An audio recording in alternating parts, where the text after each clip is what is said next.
Champions ട്രോഫിയിലെ ആദ്യ മത്സരം തന്നെ ഇന്ത്യ ജയിച്ചു തുടങ്ങിയിരിക്കുകയാണ്. ഇന്ന് ബംഗ്ലാദേശുമായിട്ടാണ് ഇന്ത്യക്ക് മത്സരമുണ്ടായിരുന്നത്. ഈ മാച്ചിൽ ഇപ്പോൾ ഇന്ത്യ കളി ജയിച്ചിരിക്കുകയാണ്. അപ്പോൾ ഇന്നത്തെ കളിയെ പറ്റിയാണ് നമ്മൾ ഈ വീഡിയോയിൽ പറയുന്നത്. ഇതുപോലത്തെ ക്രിക്കറ്റ് ന്യൂസിന് വേണ്ടി ഈ ചാനൽ മറക്കാതെ സബ്സ്ക്രൈബ് ചെയ്യൂ. രോഹിത് ശർമ്മ കൃത്യമായ പ്ലാനിങ്ങിലൂടെയാണ് ഇന്ന് കളിക്കാൻ ഇറങ്ങിയത്. അതുകൊണ്ട് തന്നെ ഇന്ത്യ ബംഗ്ലാദേശിനെ എറിഞ്ഞൊതുക്കി. കളിയുടെ ആദ്യ ഓവറിൽ തന്നെ ഇന്ത്യ ഫസ്റ്റ് വിക്കറ്റ് നേടിയിട്ടുണ്ടായിരുന്നു. പിന്നീട് കൃത്യമായ ഇടവേളകളിൽ വിക്കറ്റ് നേടാൻ ഇന്ത്യ മറന്നില്ല. 35 റൺസിൽ ബംഗ്ലാദേശിന്റെ 5 വിക്കറ്റാണ് ഇന്ത്യ എടുത്തിട്ടുണ്ടായിരുന്നത്. ഒരു സമയത്ത് ബംഗ്ലാദേശ് 100 റൺസ് പോലും എത്തുമോ എന്ന് തോന്നിച്ചിരുന്നു. അതുപോലെയായിരുന്നു ഇന്ത്യയുടെ ബൗളിംഗ് പ്രകടനം. ഇന്നത്തെ മാച്ചിൽ എടുത്തു പറയേണ്ടത് ഇന്ത്യയുടെ ബൗളിംഗ് ആണ്.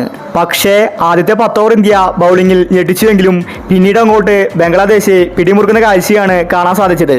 ഇന്ത്യയുടെ ബൗളിംഗ് കുറച്ച് വീക്കായി. അതുകൊണ്ട് തന്നെ ഇന്ന് ബംഗ്ലാദേശ് 228 റൺസ് എടുത്തിട്ടുണ്ടായിരുന്നു. എങ്കിലും ഇന്ത്യയുടെ പുതിയ പദ്ധതി കൃത്യമായിട്ട് നടപ്പിലായി. സെക്കൻഡ് ബാറ്റിംഗിൽ രോഹിത് ശർമ്മയും ഗില്ലും ഇന്ത്യക്ക് മികച്ചൊരു ഓപ്പണിംഗ് കൂട്ടുകെട്ടാണ് തന്നിട്ടുണ്ടായിരുന്നത്. ബംഗ്ലാദേശിനെ ഒരിക്കലും ചെറിയ ടീമായിട്ട് കണക്കാക്കാൻ സാധിക്കില്ല. മികച്ച ബൗളിംഗ് അവരും ഇന്ന് കാഴ്ചവെച്ചിട്ടുണ്ടായിരുന്നു. ഇന്ത്യയുടെ വിക്കറ്റും ഇന്ന് പോയിട്ടുണ്ടായിരുന്നു. എങ്കിലും ഇന്ത്യ ആദ്യത്തെ കളി തന്നെ ജയിച്ചിരിക്കുകയാണ്. ബാറ്റിംഗിൽ ഇന്ത്യ കുറച്ചും കൂടി ശ്രദ്ധിക്കേണ്ടിയിരിക്കുന്നു. ബംഗ്ലാദേശിനെ പോലെ ഒരു ടീമിനെതിരെ ഇന്ത്യ ഇങ്ങനെയാണ് ജയിച്ചതെങ്കിൽ ഓസ്ട്രേലിയ, ന്യൂസിലൻഡ് തുടങ്ങിയ ടീമുകൾക്കെതിരെ ഇന്ത്യ വെള്ളം കുടിക്കേണ്ടി വരും.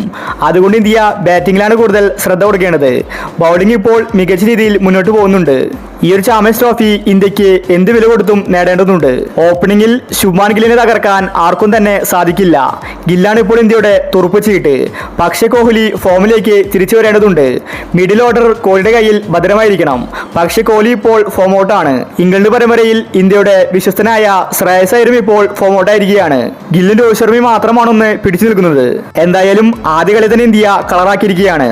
ചാമ്പ്യൻസ് ട്രോഫിയിൽ ഇന്ത്യക്ക് വിജയ തുടക്കമാണ്. ബംഗ്ലാദേശ് അങ്ങനെ നാണം കെട്ടിരിക്കുകയാണ്. അപ്പോൾ ഇതുപോലത്തെ ക്രിക്കറ്റ് ന്യൂസിന് വേണ്ടി ഈ ചാനൽ മറക്കാതെ സബ്സ്ക്രൈബ് ചെയ്യൂ.